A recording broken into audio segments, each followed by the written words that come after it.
The rain came first, not gently, but with the fury of something alive, something angry. I heard it before I saw it, pounding against the old wooden walls of my farmhouse like fists demanding entry.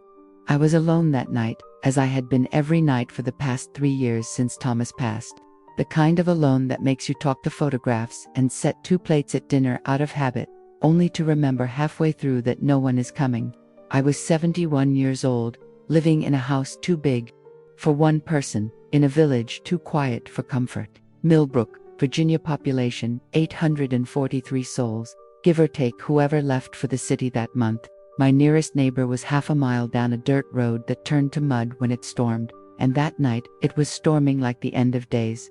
I was in my nightgown, heating milk on the stove, when I heard the glass break, not the window in the kitchen, not the one in the living room, the small one in the back door, the one Thomas always said we should replace with something stronger. My heart stopped before my mind could catch up. I stood there, wooden spoon in hand, listening to the sound of footsteps, heavy, multiple, men. They were inside my home. I should have run.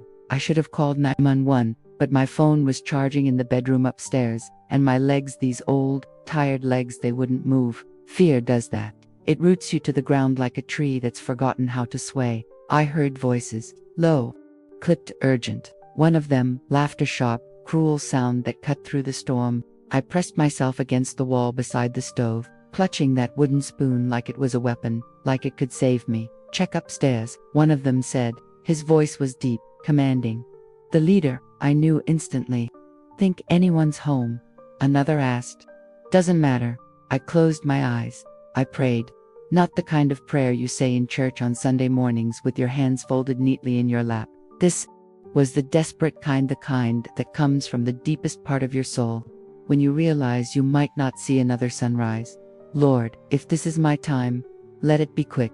But if you have mercy left for an old widow, please send help. I heard them moving through my house, opening drawers, shoving furniture, looking for money, jewelry, anything valuable. They didn't know that the most valuable thing I owned was a worn wedding ring and a box of letters tied with string.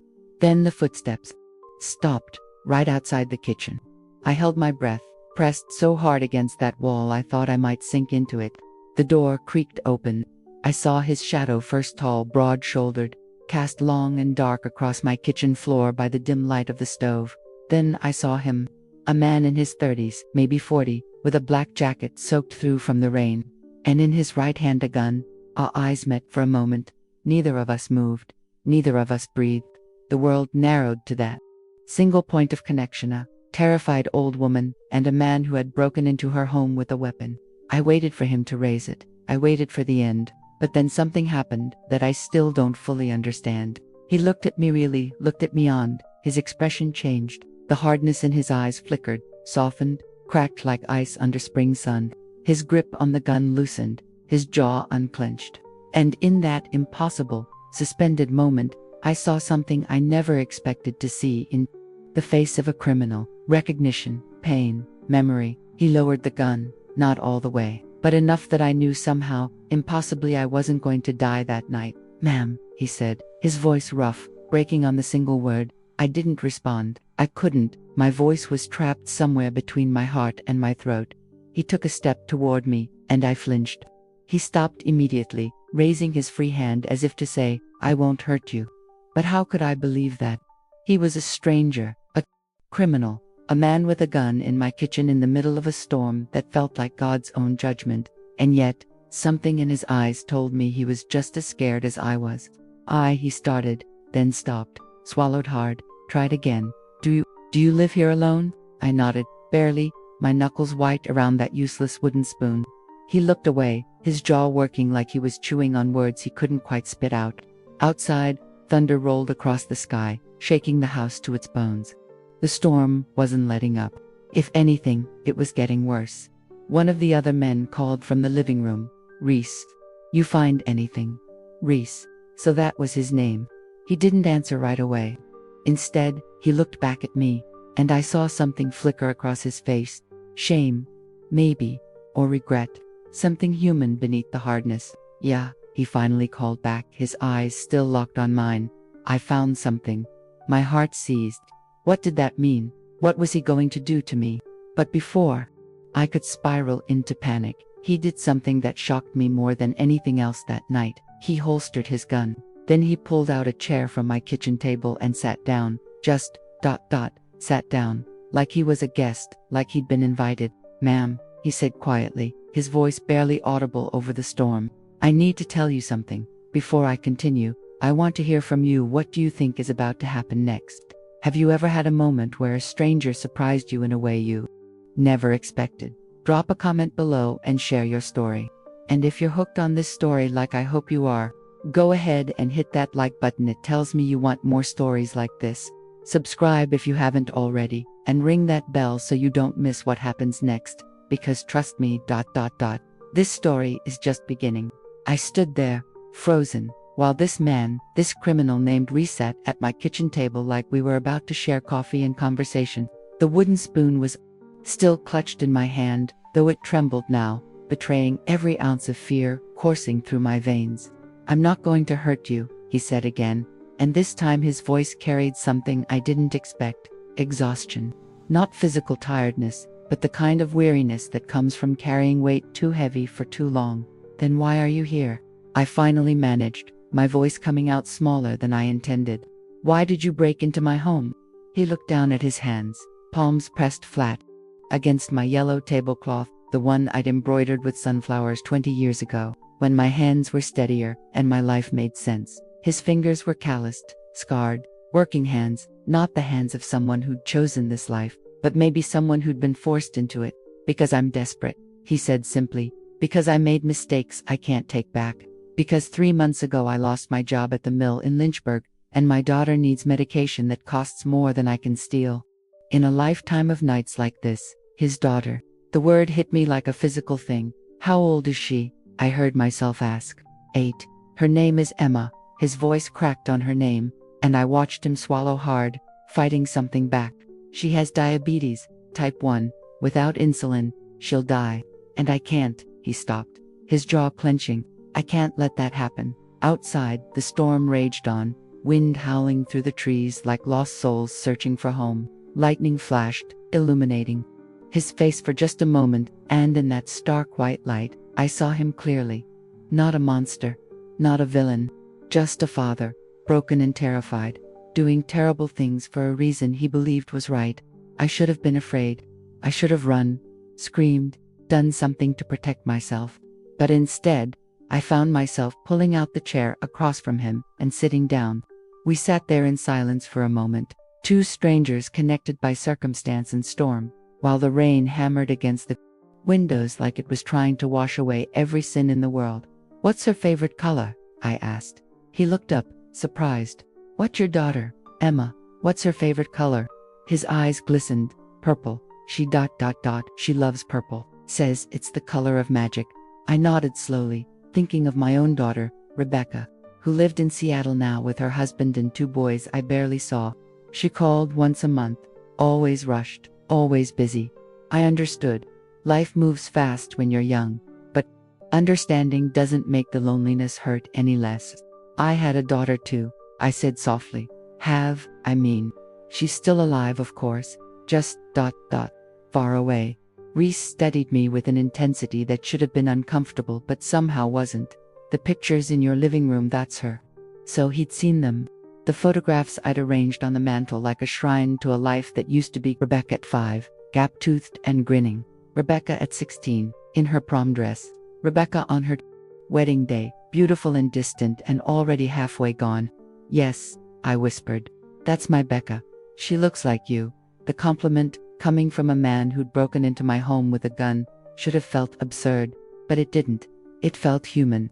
I heard movement from the other room, his companions, still searching, still taking what wasn't theirs. "How many of them are there?" I asked. 2 others, Marcus and Tommy. "They're not bad men, just desperate ones, like me." "Desperate men do dangerous things." "Yes, ma'am, they do." He looked at me directly then, and I saw the full weight of his shame. "I'm sorry for this, for all of it. This isn't who I wanted to be." "Then why are you?" The question hung between us like smoke. Outside, thunder cracked so loud I felt it in my chest, in my bones. The lights flickered once, twice, then held. Because the world doesn't care about men like me, he said quietly. I did everything right, worked hard, paid my taxes, went to church on Sundays, and then one day the mill closed, and suddenly I was 42 years old, with no job, no prospects, and a little girl who needs medicine to live. I applied everywhere, everywhere. You know what I got? Nothing, not even a callback. So I made a choice. He paused, his voice dropping to barely a whisper. The wrong choice. But when you're watching your daughter suffer, when you're hearing her cry at night because she doesn't understand why she feels so sick, you'd be amazed what you're capable of. I understood. God helped me. I understood. Not the breaking and entering, not the stealing, but the desperation, the feeling of being invisible, forgotten, left behind by a world that moves too fast and cares too little. My husband, I said slowly, died 3 years ago. Heart attack. One minute he was laughing at something on television, the next he was gone, just gone. And nobody prepared me for what comes after. Not the grief, everyone warns you about that, but the invisibility. The way the world just stops seeing you when you're old and alone and no longer useful. Reese leaned forward slightly, listening with an attention I hadn't experienced in years. I understand being desperate, I continued. I understand feeling forgotten, but I also know something you might have forgotten. In all this darkness, I gestured around the kitchen, encompassing the storm, the crime, the brokenness of this moment. You're not alone. Even when it feels like you are, you're not, ma'am. With all due respect, I broke into your house. I terrified you. I'm a criminal. How can you sit here? And because, I interrupted gently, I prayed tonight. Before you came in, I asked God for help, for mercy, for something to remind me that there's still good left in this world. And then you walked in, and you lowered your gun, and you sat down, and you told me about your daughter, about Emma, who loves purple. His eyes widened slightly. You think God sent me here. I think God works in mysterious ways, and I think maybe we both needed this moment more than we knew. Marcus's voice cut through from the hallway. Reese, we gotta go, man, this storm's getting worse. Reese stood abruptly, his chair scraping against the worn wooden floor. He looked torn, conflicted, like a man standing at a crossroads with no map and no idea which direction leads home. I have to go, he said. I know. They're going to want to know why I was in here so long. What will you tell them? He was quiet for a moment, then said something that made my heart ache. The truth, that I found someone who reminded me I'm still human. He turned to leave, then stopped at the doorway. Without looking back, he asked, What's your name? Margaret, I said. Margaret Sullivan. Margaret. He tested the name like it was something precious. Thank you. For what? For not screaming. For sitting with me. For seeing me as more than just a thief. And then he was gone, disappearing into the shadows of my home while the storm raged on outside. I sat alone at my kitchen table, the milk on the stove long since cooled, and wondered what kind of strange miracle had just occurred in my small, quiet life. I didn't know then that this wasn't the end. It was only the beginning. I heard them leave through the back door, the same way they'd come in, 3 sets of footsteps retreating into the storm, swallowed by wind and rain and darkness. I should have felt relief. I should have called the police the moment that door closed behind them. Instead, I sat at my kitchen table, staring at the chair where Reese had sat, and felt something I hadn't felt in 3 long years, connected to another human being, to a story that wasn't my own, to a pain I understood even though I'd never lived it. I stood slowly, my knees protesting, they always did these days, and walked through my house to assess the damage. The living room was a mess. Drawers pulled open, cushions overturned, my mother's jewelry box emptied on the coffee table. They'd taken the few valuable pieces I owned, my grandmother's pearl earrings, a silver bracelet Thomas had given me on our 20th anniversary, some cash I kept hidden in an old cookie tin, but they'd left the photographs. Every single one was still in place on the mantel, untouched, as if even in their desperation they understood that some things are worth more than money. I picked up the wedding photo, me and Thomas, both so young, both so certain the world would be kind to us. I traced his face with my finger, feeling the cool glass beneath my touch. What would you have done? I whispered to him, like I'd done 1,000 times since he left. If you were here, what would you have told me to do? But Thomas, as always, didn't answer. I made my way upstairs, every step creaking beneath my weight, and retrieved my phone from the bedroom. 42% battery. 3 missed calls from Rebecca, all from 2 days ago. I hadn't even noticed. The service was spotty out here during storms, but I had enough signal to make a call. My finger hovered over 911, but I couldn't press it because I kept seeing his face, Reese's face. The shame, the desperation, the love for a daughter named Emma who needed him. If I called the police, they'd find him. They'd arrest him. And Emma, years old and sick and already suffering, would lose her father. I sat on the edge of my bed, phone in hand, paralyzed by a moral dilemma I never expected to face. The storm continued its assault on the house, and somewhere in that chaos of wind and water and thunder, I made a decision that probably made no sense to anyone but me. I didn't call. Instead, I went back downstairs, made myself a cup of tea chamomile, for the nerves, and began cleaning up the mess they'd left behind. I folded the cushions back onto the couch. I closed the drawers. I picked up my mother's empty jewelry box and held it to my chest, remembering her hands, her smile, her voice telling me that everything happens for a reason. I hope you're right, Mama, I whispered into the darkness. It took me 2 hours to restore some semblance of order to my home. By then, the storm had begun to ease, the rain softening from a rage to a steady rhythm. I was exhausted, bone-tired in a way that had nothing to do with physical labor and everything to do with emotional upheaval. I should have gone to bed. Instead, I found myself standing in front of my bookshelf, running my fingers along the spines until I found what I was looking for: Thomas's old Bible, the one his mother had given him when he was 12. I opened it carefully. The binding was loose, threatening to fall apart, and flipped through pages marked with his handwriting, his underlines, his thoughts on faith and grace and forgiveness. I stopped on a passage in Matthew, chapter 25, verses 35 through 36. Thomas had circled it in faded blue ink. For I was hungry, and you gave me food. I was thirsty, and you gave me drink. I was a stranger, and you welcomed me. I was naked, and you clothed me. I was sick, and you visited me. I was in prison, and you came to me. My eyes welled with tears as I read it again and again. Was that what had happened tonight? Had I welcomed a stranger? Had I seen Christ in the face of a criminal? I closed the Bible and pressed it to my heart, feeling the weight of questions I couldn't answer. Sleep eluded me that night. I lay in bed, listening to the last gasps of the storm, thinking about Reese and Emma and desperation and grace. When dawn finally broke, pale and gray through my bedroom window, I made another decision.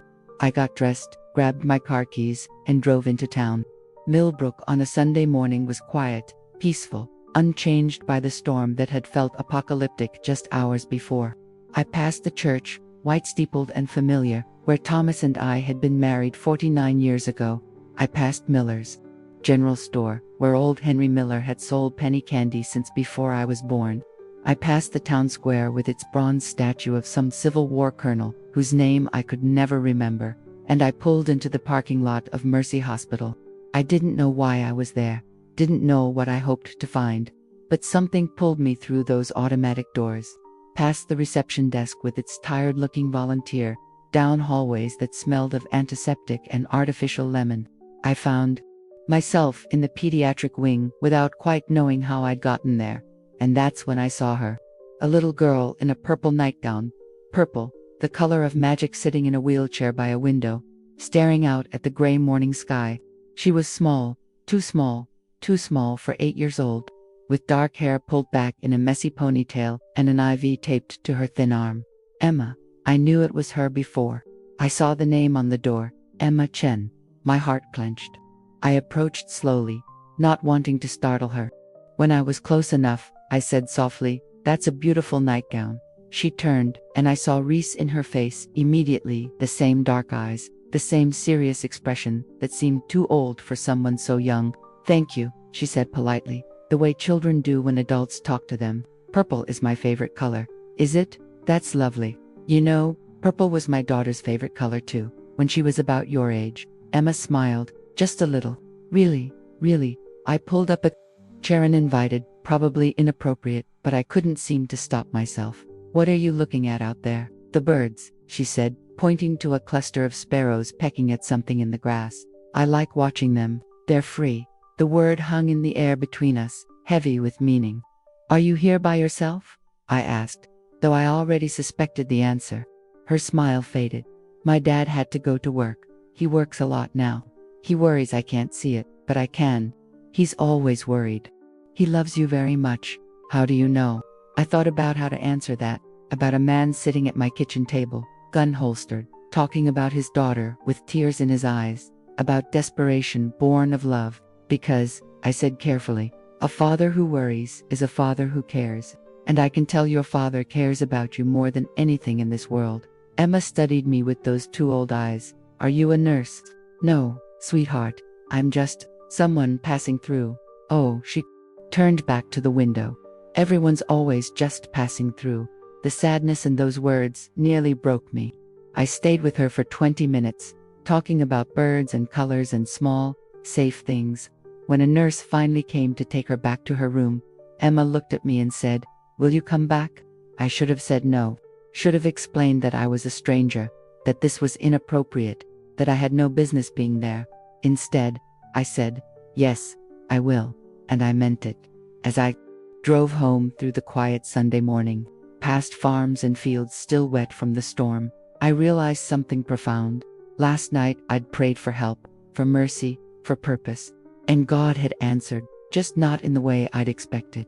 I didn't tell anyone about that morning at the hospital, not Rebecca, during her perfunctory monthly phone call, not Pastor Williams when he asked how I was doing after Sunday service, not even Helen Morris, my closest friend in Millbrook, who had a talent for extracting secrets over coffee and pound cake. Some things felt too fragile to speak aloud, too strange, too impossible to explain. Instead, I went back to the hospital the next day, and the day after that, and the day after that. I told myself I was just visiting a sick child, performing an act of Christian charity, being a good neighbor in the broadest sense of the word. But the truth I barely admitted even to myself, was that I needed to see Emma almost as much as she seemed to need someone to visit her. She was alone so much. The nurses told me her father worked double shifts, sometimes triple, trying to cover the medical bills that kept piling up like autumn leaves. He'd come late at night, after visiting hours, and sleep in the chair beside her bed until dawn, forced him back to whatever job he was working that week. "He's a good man," one of the nurses said to me on my 4th visit, a kind-faced woman named Sharon, who'd been at Mercy Hospital for 30 years. "You can see it in how he is with her, gentle, patient, but he's drowning, and he doesn't know how to ask for help." I thought about Reese in my kitchen, gun lowered, telling me about purple and magic and desperation. "Does she have anyone else?" I asked. "Family." Sharon shook her head. "Mother passed away 2 years ago. Cancer. From what I understand, there's no one else. It's just the two of them, against the world. Against the world. What a terrible, lonely way to live." I spent my afternoons reading. To Emma, we started with Charlotte's Web. She'd never read it, can you imagine? And her eyes lit up at Wilbur and Charlotte and the miracle of friendship that saves a life. Sometimes we just talked. About birds, about colors, about her dreams of becoming a veterinarian someday. When she was better. When things were different. "Do you think I'll get better?" she asked me one afternoon, her small hand resting on top of mine. I squeezed gently. "I think you're stronger than you know. And I think your father would move mountains to make sure you have every chance to live a long, beautiful life. He looks so tired all the time now. Love is exhausting work." She thought about that for a moment. "Are you tired too? You come here every day." "No, sweetheart. Coming here makes me less tired." And it was true. For the first time since Thomas died, I had a reason to wake up in the morning, a reason to put on something other than my old house dress, a reason to matter to someone, even if that someone was a sick little girl who didn't know my connection to her father. That connection haunted me. Every time I sat beside Emma's bed, I thought about telling her, about explaining that I'd met her father, that I knew why he was so tired, what he'd been driven to do, but the words never came. How do you tell a child that her father is breaking the law to save her life?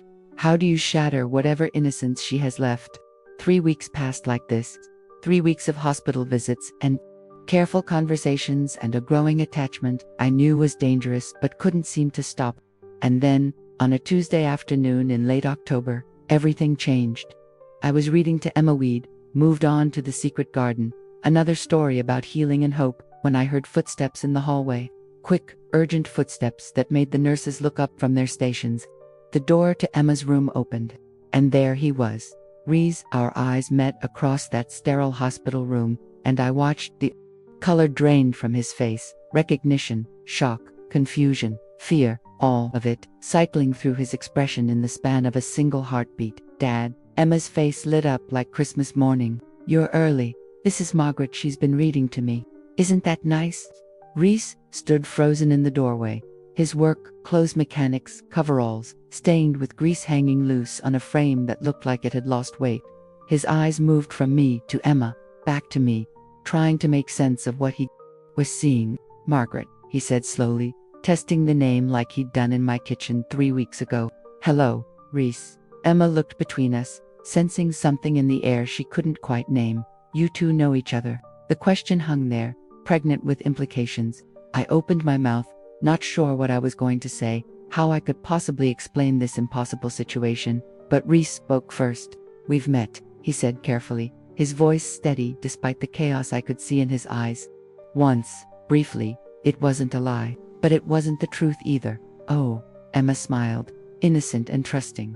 That's nice. Margaret's been keeping me company while you're at work.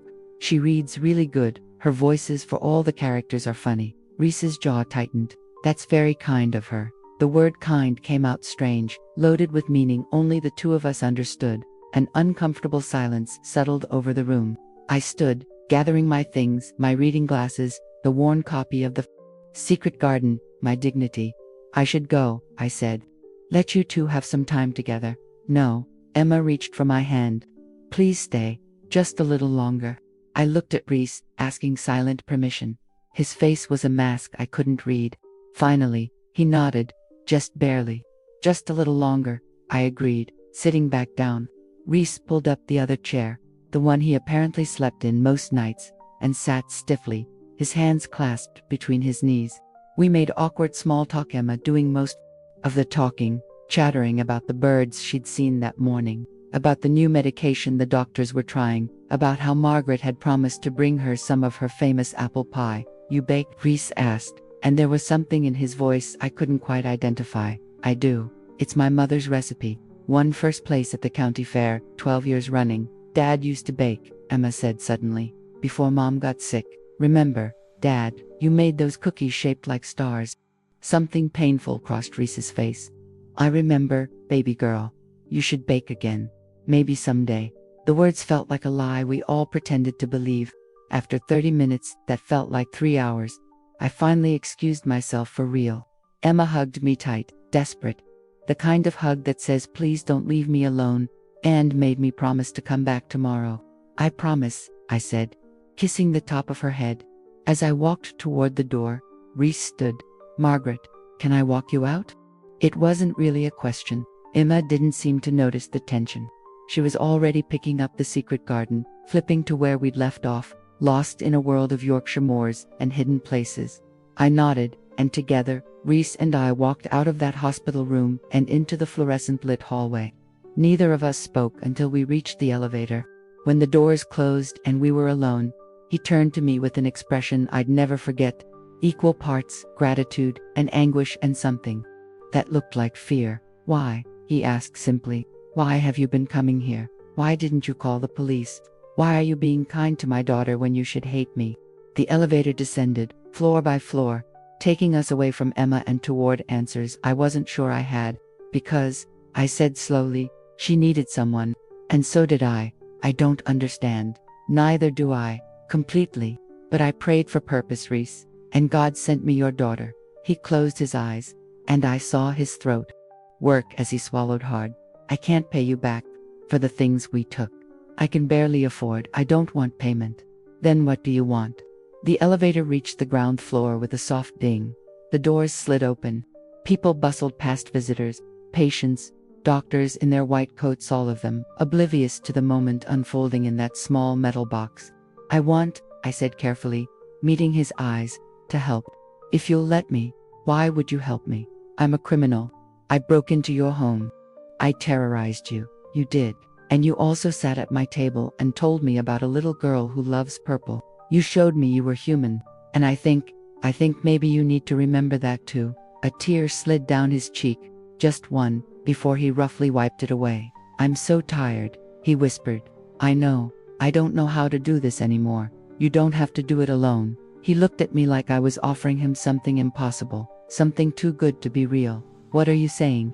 I took a deep breath, about to make a decision that would change everything. But before I could speak, my phone rang. Rebecca's name flashed on the screen, and when I answered, her voice was shaking. "Mom, I need you to sit down. There's something I have to tell you." "Mom, are you there?" Rebecca's voice pulled me back from the precipice of whatever I'd been about to say to Reese. I stepped out of the elevator, pressing the phone tighter to my ear, my heart already racing from the tremor in her voice. "I'm here, Becca. What's wrong?" Reese stood beside me, respectful enough to give me space, but close enough that I knew he was listening, concerned. This stranger who'd broken into my home now waiting to make sure I was all right. "It's Daniel," she said, and I heard her voice crack. "Daniel, her husband of 15 years, father of my grandsons. He's been having an affair, for 8 months, with someone from his office. I found out yesterday, and Mom, I don't know what to do. The boys don't know yet. I can't sleep, I can't eat. I feel like my whole world just collapsed." I felt the words hit me like physical blows. My daughter, 3,000 miles away, falling apart while I stood in a hospital hallway with a man I barely knew, involved in a situation I couldn't begin to explain. "Oh, sweetheart, I'm so sorry. Are you due? You want me to come? I can book a flight tonight." "No, not yet. I just needed to hear your voice. I needed to remember that people survived this. You survived losing Dad. That's different, Becca. Your father didn't choose to leave me. I know, it's different. But you were alone, and you survived it. And I need to believe I can too." I closed my eyes, feeling the weight of her pain mixing with my own memories of those first terrible months after Thomas died. The silence, the emptiness, the waking up at 3 in the morning reaching for someone who wasn't there. "You'll survive this," I told her, trying to sound more certain than I felt. "You're stronger than you know. And you have the boys, and you have me. I wish you were closer." "So do I, baby, so do I." We talked for another 10 minutes, her crying, me offering what comfort I could across the impossible distance between Virginia and Washington State. When she finally hung up, promising to call again tomorrow, I stood there in the hospital lobby, feeling like someone had hollowed me out with a spoon. "Bad news?" Reese asked quietly. I nodded, not trusting myself to speak.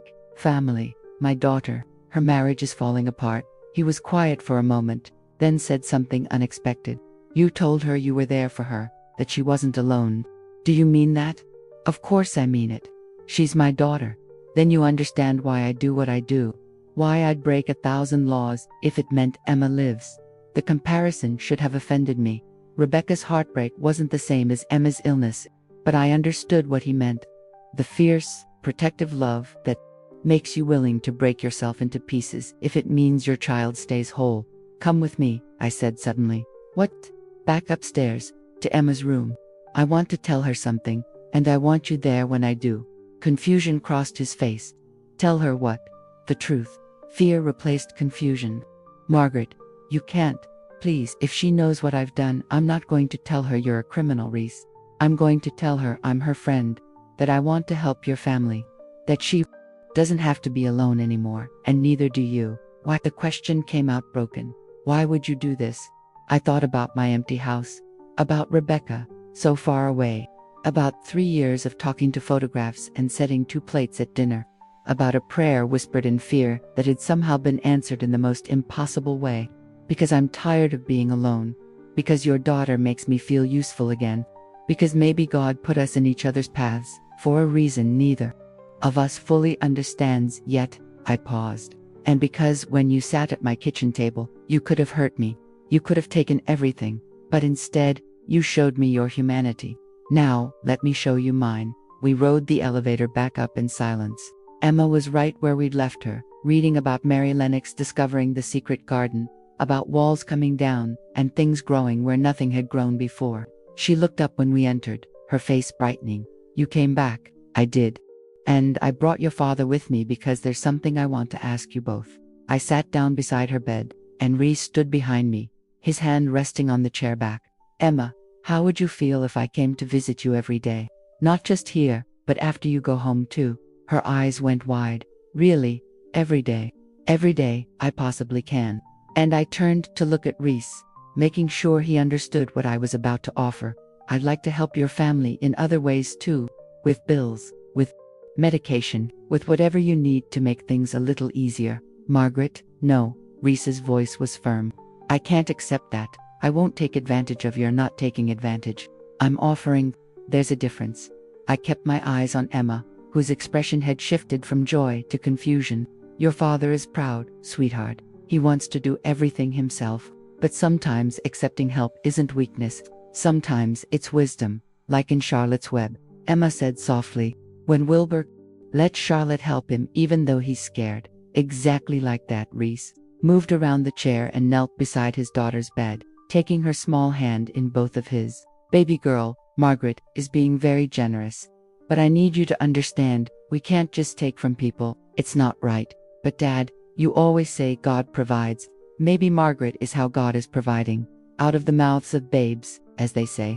I watched Reese struggle with this, saw the war happening behind his eyes. Pride versus need. Independence versus desperation. The man he wanted to be versus the father he needed to be. I have conditions, I said before he could refuse again. If I'm going to help, you need to promise me something. What? No more break-ins, no more stealing, no more desperate choices that could get you arrested and take you away from Emma. You find legal work, whatever it pays, and you let me help fill the gaps. Deal. The word deal hung in the air between us. Emma squeezed her father's hand. Please, Daddy, say yes. I don't want you to be so tired anymore. And there it was, the thing that broke him. Not my offer, not my reasoning, but his daughter's voice, small and scared and loving, asking him to let someone help carry the weight he'd been bearing alone. Okay, he whispered. Okay, but I pay you back, somehow, eventually. We'll figure it out, I said, knowing we probably wouldn't, knowing I didn't care. Emma threw her arms around both of us, her father on one side, me on the other, and for a moment, we were something neither of us had been in a long time. A family. I left the hospital that evening feeling lighter than I had in years. The autumn air was crisp, smelling of wood smoke and dying leaves, and the sun was setting in brilliant streaks of orange and gold across the Virginia sky. I drove home slowly, letting the beauty of it sink into my bones. When I pulled into my driveway, I noticed something immediately. The back door, the one Reese had broken through 3 weeks ago, had been repaired, not just fixed, but replaced entirely with a new door, solid oak, with a proper deadbolt. And sitting on my porch, wrapped in brown paper with a purple ribbon, was a package. I picked it up with trembling hands and unwrapped it carefully. Inside was my grandmother's pearl earrings, the silver bracelet from Thomas, the cash from the cookie tin, everything they'd taken that night, returned. And underneath it all, a note written in careful block letters. Thank you for seeing me. Thank you for believing. This is just the beginning. I pressed the note to my chest and cried, great heaving sobs of relief and joy, and something that felt like redemption. But as I wiped my eyes and looked up at the darkening sky, I saw something that made my blood run cold. A police car, driving slowly down my long driveway, its lights off but its presence unmistakable. I want to hear from you. Have you ever helped a stranger in a way that changed both of your lives? Or has someone's unexpected kindness ever changed your path when you needed it most? Drop your story in the comments. And if this story is touching your heart the way I hope it is, hit that like button. It tells me these real, raw, human stories matter to you. Subscribe if you haven't already, because this journey is far from over. And trust me, you don't want to miss what happens next. The police car stopped at the edge of my driveway, engine idling. I stood frozen on my porch, the package still clutched in my hands, my grandmother's pearls pressing into my palm like small stones of guilt. The driver's door opened, and Sheriff Tom Burkhart stepped out, a man I'd known for 30 years, who'd come to Thomas's funeral, who bought my pies at every church bake sale. He walked toward me with the slow, measured gait of someone who'd rather be anywhere else. Evening, Margaret. Tom. My voice came out steadier than I felt. What brings you out here? He stopped at the bottom of my porch steps, his hand resting on his belt in that casual way law enforcement does when they're trying not to seem threatening. But I'd seen enough television to know what that posture meant. He was assessing, watching, reading me. Got a report about a break-in, out this way, about 3 weeks back. During that big storm we had, his eyes moved to my new back door, then back to my face. Funny thing is, we never got a call from you. My heart hammered against my ribs. I didn't call mind if. I asked, why not? I could have lied, should have lied, told him I was confused, scared, that I'd forgotten in all the chaos. Instead, I found myself saying, because nothing important was taken. His eyebrows rose slightly. Nothing important. Margaret, your neighbor Helen mentioned, seeing men leaving your property that night, said it looked suspicious. We've had a string of burglaries in the county 5 in the past 2 months. All the same MOs, small farms, isolated houses, elderly residents, living alone. You fit the profile. I'm fine, Tom. Everything's fine. Is it? He gestured to the package in my hands. What's that? I looked down at the brown paper, the purple ribbon, the returned treasures that proved my story was a lie. A gift, from a friend. That's nice. Which friend? The question was a trap, polite but pointed. I felt myself standing at a crossroads, understanding that whatever I said next would determine not just my fate, but Reese's and Emma's too. One word, one name, one slip, and the man who'd shown me his humanity would go to prison. The little girl who loved purple would lose her father. Just a friend from church, I said carefully. No one you'd know. Tom studied me for a long moment, and I saw him weighing something in his mind. Finally, he sighed. Margaret, I've known you since you were younger than I am now. I know you're not a liar, but I also know when someone's protecting something or someone. I'm not protecting anyone, aren't you? He pulled out a small notebook from his shirt pocket, flipped it open. See, here's what we know. 3 men, operating in a team. One of them drives a '98 Chevy pickup, dark blue, with a dent in the rear bumper. That same truck was spotted at 4 of the 5 burglary sites, including the road that leads to your property. My mouth went dry. We also know, he continued, that one of the men, the leader, based on witness descriptions, has been working odd jobs around town. Mechanic work. Mostly. Goes by the name Reese Chen. You know anyone by that name? The world narrowed to a pinpoint. Chen, Emma's last name, Reese's last name. A name Tom now had connected to multiple crimes. I could feel the weight of my choice pressing down on me like the sky itself was collapsing. No, I heard myself say. I don't know anyone by that name. Tom closed his notebook slowly. That's interesting, because your neighbor, Helen, she got a partial plate number from that truck. We traced it. Belongs to Reese Chen. And when I called over to Mercy Hospital to ask around, they do a lot of charity work. Sometimes they know folks in financial trouble. Guess whose daughter has been receiving daily visits from a Margaret Sullivan. The air left my lungs. I'd been so careful, so cautious, but I'd never considered that my kindness would leave a trail that led right back to the man I was trying to protect. Tom, Margaret, he held up his hand. Let me finish.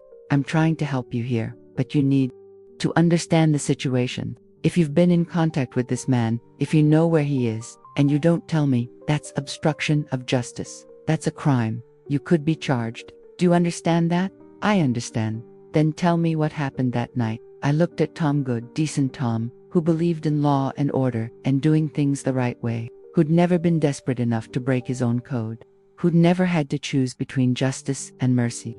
What if I told you, I said slowly, that the man who broke into my house wasn't a monster? What if I told you he was a father trying to save his dying daughter? That he's working 3 jobs and still can't afford her medication? That he made a terrible choice out of love, not malice? I'd say that doesn't change the fact that he committed multiple felonies. And I'd say that locking him up would kill that little girl as surely as if you'd sentenced her yourself. Tom's expression shifted, something between sympathy and frustration. The law doesn't care about intentions, Margaret. It cares about actions. And the action here is clear. He broke into homes, terrorized people, stole property. 5 separate incidents. That's not desperation, that's a pattern. What if he stopped? What if there were no more break-ins? Has there been another one since yours? I thought about it, realized with a start that there hadn't been. 3 weeks, and according to Tom, no new incidents. Because I'd offered help. Because Reese had made a promise to Emma, No, I said, there hasn't. That doesn't erase what he's already done. Then what would erase it? Tom, prison time, destroying a family, making a little girl an orphan. My voice rose despite my efforts to stay calm. Or maybe, just maybe, giving someone a second chance. Letting mercy mean something more than just a word we say in church on Sundays. Tom looked away, jaw working. I could see him struggling with this, with the gap between the law he'd sworn to uphold and the humanity that made enforcing it complicated. If I let this go, he said finally, and he commits another crime, if someone gets hurt, that's on me. That's my badge, my career, my conscience. And if you arrest him, and that little girl dies waiting for a father who never comes home, that's on yours too. The words hung between us like smoke. Tom was quiet for a long time, staring out at the darkening fields beyond my property. Finally, he said, I need to talk to him, face to face. I need to hear his side. Why? Because I've been doing this job for 28 years, and I've learned that the hardest part isn't enforcing the laws, knowing when the law isn't enough, when justice and righteousness aren't the same thing. He looked back at me. Can you arrange that? A meeting? I can try. Not try. Do tomorrow. Somewhere neutral. Somewhere he won't run. I thought about Reese, about his fear, his pride, his desperation, about asking him to walk into what might be a trap. He won't come if he thinks you're going to arrest him. I'm not making any promises about what happens after we talk, but I am promising he'll get to say his piece. That's more than most people in his situation get. It wasn't enough, but it was something. Okay, I said. Tomorrow, I'll arrange it. Tom nodded, then turned to leave. He made it halfway to his car before stopping and looking back. Margaret, that package in your hands, if those are items that were stolen from you, and you accept them back without reporting it, that's receiving stolen property. Technically, I met his eyes. They're not stolen, they're returned. There's a difference. A ghost of a smile crossed his face.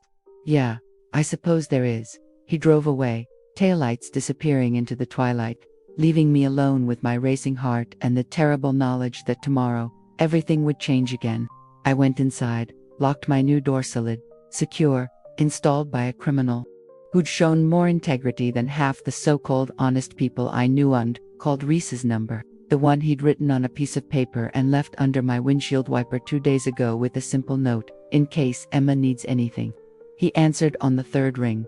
Margaret, is Emma okay? Emma's fine, but we need to talk. Can you come to my house tomorrow morning, early, before work?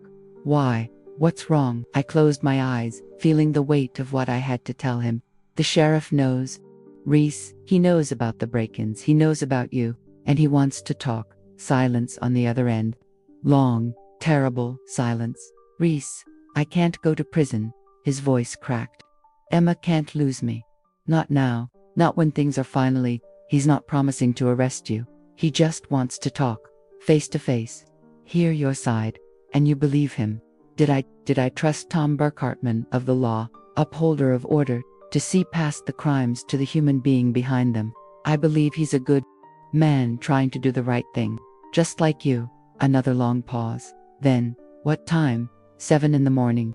Before the sun's fully up. Before anyone else is awake to see. Okay, he exhaled shakily. Okay, I'll be there, Reese. Whatever happens tomorrow, thank you. For the door, for returning what you took, for keeping your promise. You gave me something I thought I'd lost forever. Margaret, hope that's worth more than anything I could ever return. We said goodbye, and I stood in my kitchen, the same kitchen where this all began, where a desperate man had lowered his gun and shown me his soul, and wondered if hope was enough to save us both. Outside, the stars came out one by one, small lights in an enormous darkness, and I prayed they'd be enough to guide us through tomorrow. Dawn broke cold and gray over Millbrook, the kind of morning where the world seems to hold its breath, waiting for something significant to happen. I'd been awake since 4, unable to sleep, pacing my kitchen floor and drinking coffee that tasted like anxiety and regret. By 6:30, I'd changed clothes 3 times, made a breakfast nobody would eat, and rearranged the chairs at my kitchen table at least a dozen times. The same table where Reese had first sat, where he'd told me about Emma and purple and desperation. The table that had somehow become sacred ground. At 6:55, I saw headlights coming up my driveway. Reese's truck, the same one Tom had described, dent in the rear. bumper and all. He parked and sat there for a moment, hands on the steering wheel, gathering courage. When he finally stepped out, I saw fear written across every line of his face. I met him at the door. "Thank you for coming. Did I have a choice?" "There's always a choice." He followed me inside, and I poured him coffee he didn't drink. We sat in silence, two people who'd been strangers 4 weeks ago, now bound together by circumstance and grace and something neither of us fully understood. "What do I say to him?" Reese asked quietly. "How do I explain what I've done?" "You tell the truth. That's all anyone can ask. The truth is, I'm a criminal. I broke into 5 homes. I stole from elderly people who couldn't defend themselves. The truth isn't going to set me free, Margaret. It's going to put me in prison. Maybe, or maybe the truth is more complicated than that. Maybe the truth is that you're a father who loves his daughter enough to break himself trying to save her. Maybe that matters. In storybooks, maybe. In the real world doesn't care about maybes." Before I could respond, I heard another car, Tom's patrol vehicle, pulling up precisely at 7 o'clock, punctual as always. Reese stood abruptly, his chair scraping against the floor. For a moment, I thought he might run. His eyes darted to the back door, the one he'd broken through, the one he'd replaced. "Don't," I said softly. "Running only delays the inevitable. And Emma needs you to be brave." The mention of his daughter stopped him cold. He closed his eyes, took a deep breath, and nodded. Tom knocked free shop wraps and I let him in. The 2 men sized each other up in my small kitchen. Tom in his uniform, badge gleaming. Reese in his work clothes, looking like he hadn't slept in days. Predator and prey, law and lawbreaker.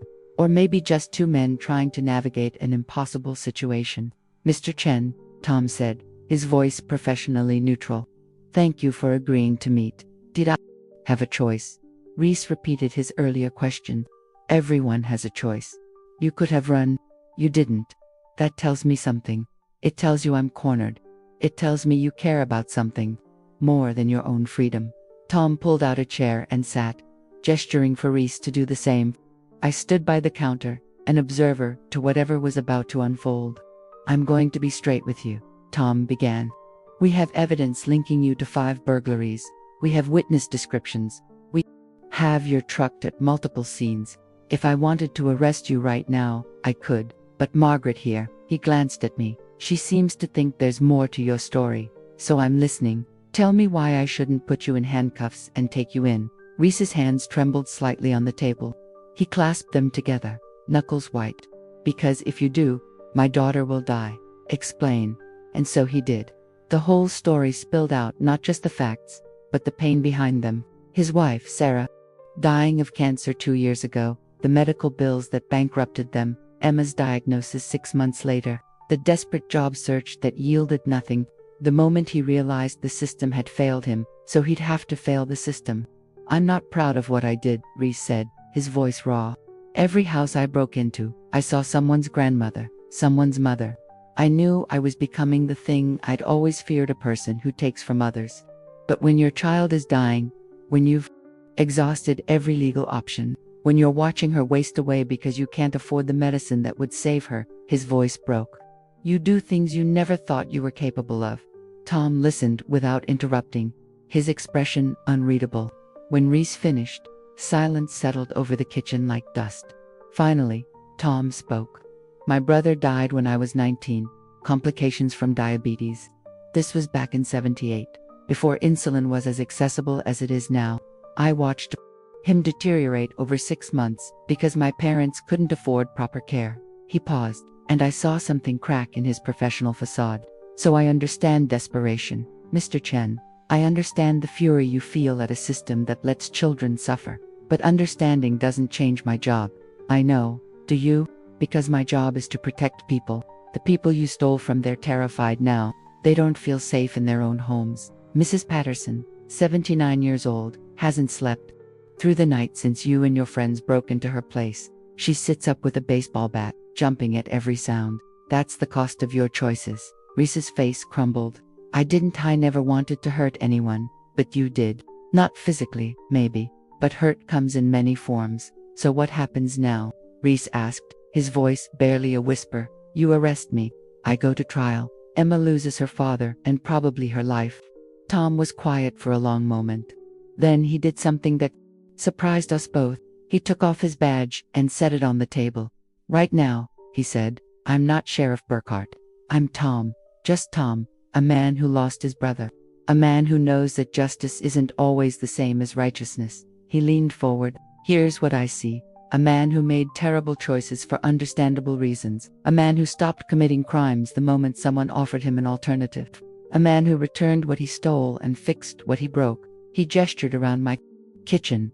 "That tells me you have a conscience. That you're capable of change." "What are you saying?" Tom looked at me, then back at Reese. "I'm saying there might be another way.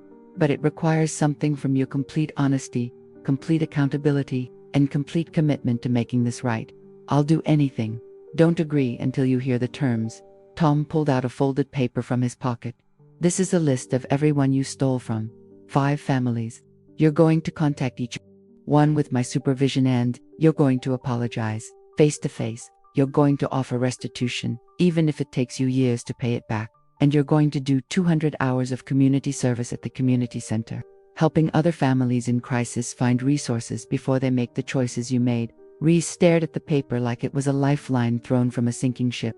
"And if I do all that, if you do all that, and there are no further incidents, no more crimes, I'm willing to classify this as restorative justice rather than traditional prosecution. You won't go to prison, but you will be on probation. You will check in with me monthly. And if you so much as jaywalk, the deal is off. Understood?"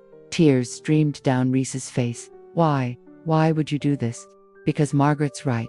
Because my brother deserved better than the world gave him, and so does your daughter. Because sometimes the system needs to bend, or it breaks people who deserve a chance to heal." Tom picked up his badge and pinned it back on Both. "Make no mistake, this is your only chance. Don't waste it." Reese reached across the table and gripped Tom's hand. "I won't. I swear on Emma's life, I won't." Tom stood, preparing to leave. "Margaret will have my contact information. Set up the first meeting with the families within a week. And Mr. Chen, your daughter is lucky to have a father who loves her this much. Make sure she gets to keep him." After Tom left, Reese sat at my table and wept great, shaking sobs of relief and gratitude and release. I put my hand on his shoulder and let him cry, understanding that sometimes tears are the only language big enough for what we feel. When he finally composed himself, he looked up at me with red-rimmed eyes. "How do I thank you for this? For believing in me when no one else would?" "You don't thank me. You honor it. You become the man Emma already thinks you are." He nodded, wiping his face with his sleeve. "I need to tell her. She needs to know what happened, why things were so hard. She deserves the truth, not all of it. Not yet. She's 8. Let her keep her innocence a little longer. There's time for truth when she's older." "What do I tell her about you? About why you're helping us?" I thought about that for a moment. About prayers answered in strange ways. About loneliness transformed into purpose. About how sometimes God uses broken people to heal other broken people. "Tell her," I said softly, "that sometimes angels come in unexpected forms, and sometimes they need saving just as much as the people they save."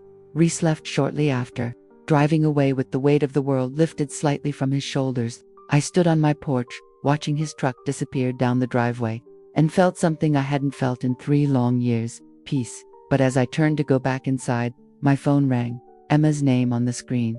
And when I answered, a nurse's panicked voice said words that stopped my heart. "Ms. Sullivan, Emma's asking for you. She's taken a turn. You need to come now. Bloco 8 Final Alberto E Encantador." I don't remember the drive to the hospital. Don't remember getting in my car, starting the engine, navigating the roads I'd traveled dozens of times over the past month. All I remember is the nurse's voice. She's taken a turn, and the terror that comes with understanding how fragile hope really is. When I burst through the doors of the pediatric wing, Sharon was waiting for me, her face grave. "Where is she? What happened?" "Her blood sugar crashed during the night, severely. We stabilized her, but Margaret." Sharon touched my arm gently. "She's asking for you. She won't calm down until she sees you." I ran, these 71-year-old legs carrying me faster than they had in years, down hallways that blurred with fluorescent lights and antiseptic smells until I reached her room. Emma was sitting up in bed, surrounded by monitors and 4 lines, her face pale, but her eyes alert. When she saw me, she burst into tears. Margaret, you came. I rushed to her side, gathering her small body into my arms. Of course I came, sweetheart. Of course I did. I was so scared. I woke up and everything was spinning, and the nurses were all talking fast, and I thought I was dying. You're not dying. You hear me. You're going to be fine. Promise. I pulled back to look at her face, at those eyes so much like her father's, filled with fear and hope in equal measure, and I realized I couldn't promise, couldn't guarantee tomorrow, or next week, or next year. None of us could. I promise, I said anyway, that whatever happens, you're not alone. Your father loves you. I love you. And we're all fighting for you. You love me. Her voice was small, wondering. I do, very much. But you barely know me. Sometimes, I said softly, brushing hair from her forehead, love doesn't need time. Sometimes it just happens, like magic, like purple. She smiled through her tears, like purple. The door opened behind us, and Reese appeared, still in his work clothes, breathing hard like he'd run from the parking lot. His eyes found Emma first, then me, and I saw the question written across his face. Is she? I'm okay, Daddy, Emma said before he could ask. Just got a little sick. But Margaret's here now. She came right away, just like she promised. Reese moved to the other side of the bed, taking Emma's free hand in his. I'm sorry I wasn't here when it happened, baby girl. I'm so sorry. It's okay. You're here now. You both are. She looked between us, and something shifted in her expression, something perceptive, understanding beyond her years. You're friends now, aren't you? You and Margaret. Reese met my eyes over her head. Yes, we're friends. Good. I'm glad. Emma yawned. The medication's making her drowsy. I don't like being alone. It's better when people love each other. Her eyes drifted closed, and within moments she was asleep, her breathing steady and peaceful. Reese and I sat on either side of her bed, keeping vigil like sentries guarding something precious. The meeting with Tom went well, I said quietly. Better than I deserved. Maybe you deserved better than you got. Maybe that's why it went the way it did. He was quiet for a long moment, watching Emma sleep. I'm going to do it right this time. The apologies, the restitution, all of it. I'm going to be the father she believes I am. I know you will, and Margaret. He looked up at me. I know I can never repay what you've done for us, but I want you to know you saved more than Emma's life. You saved mine too. You reminded me I was still human. You did the same for me. We sat there in comfortable silence, two broken people who'd found each other in the strangest of circumstances, held together by a little girl who loved purple and believed in magic. Over the following weeks, things changed in ways I couldn't have predicted. Reese kept his word to Tom, visiting each of the families he'd wronged, offering apologies that were painful and honest. Some forgave him, some didn't. But he faced each one with the kind of courage that can only come from truly wanting to be better. He found steady work at Miller's garage. Henry's grandson had taken over and needed a skilled mechanic. The pay wasn't great, but it was honest, and combined with the help I insisted on providing, it was enough. Emma grew stronger. Not cured diabetes. Doesn't work that way, but stable, managed, hopeful. She came home from the hospital and started school again, making friends, living the childhood her father had fought so desperately to give her, and me. I became part of their family in a way I'd never expected. Sunday dinners at my house became tradition. Homework at my kitchen table. Stories before bedtime when Reese had to work late. I taught Emma to bake my mother's apple pie recipe, passed down through generations, now living on in a little girl's hands. Rebecca came to visit in December, bringing my grandsons. She was separated from Daniel, working through the pain of betrayal, trying to figure out who she was outside of a broken marriage. She met Reese and Emma, saw the strange little family I'd built from broken pieces, and said something I'll never forget. Mom, you seem different, lighter, like you've finally stopped grieving. I have, I told her.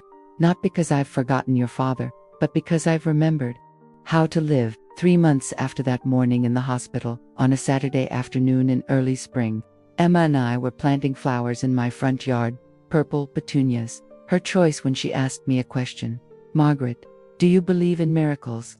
I looked at her, this child who'd survived when survival seemed impossible, who'd brought purpose back into my empty life, who'd connected me to a man who'd shown me that people are more than their worst moments. Yes, sweetheart, I do. Me too. She patted dirt around a flower with careful hands. I think you're my miracle. You and Daddy both. And you're ours. She smiled, dirt smudged on her cheek, eyes bright with life and hope. Does that mean we're all miracles to each other? I suppose it does. That's nice. I like that. I liked it too. That evening, after Emma had gone home with Reese, I sat on my porch watching the sunset paint the Virginia sky in shades of gold and rose. My house wasn't empty anymore. My life wasn't empty anymore. I had purpose, connection, love in forms I'd never anticipated. A year ago, I'd been a widow talking to photographs, waiting for a life that had already ended to somehow continue. Now, I was someone's miracle. And miracle work, I'd learned, is the best kind of work there is.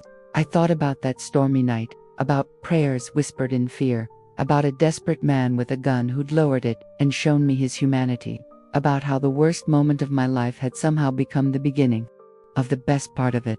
God works in mysterious ways. They say they're right. But as I sat there in the gathering dusk, I realized something else, something profound and simple and true. Sometimes the people we're meant to save are the ones who end up saving us. And sometimes, when you pray for help, God sends exactly what you need, even if it arrives through a broken window in the middle of a storm. The question isn't whether miracles happen. The question is whether we're brave enough to recognize them when they come dressed as strangers, carrying both danger and grace in equal measure. I was, and that has made all the difference.